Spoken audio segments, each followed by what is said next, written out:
اگر یک دختر به یک پسر پیشنهاد بده اصلاً بد نیست و خیلی هم خوبه، اما دختر خانم‌های عزیز باید یه نکته رو توجه داشته باشن بهش. میزان پذیرشتون در نشنیدن رو افزایش بدید.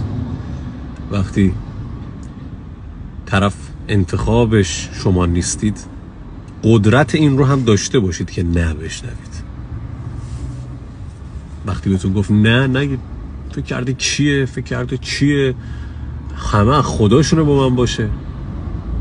شما پیشنهاد دادی، طرف یا میتونه قبول بکنه یا نکنه. کار بدی نیست، نفس این کار اتفاقا خیلی خوبه. مگه ما چند بار زندگی میکنیم؟ یک بار زندگی میکنیم.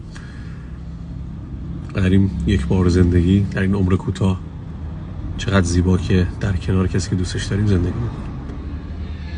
خیلی از آدمایی که ما فکر میکنیم دورش و شلوغی خیلی خلوتن. بس بگید با آدم ها تو دیر نشده، ولی پذیرش داشته باشید.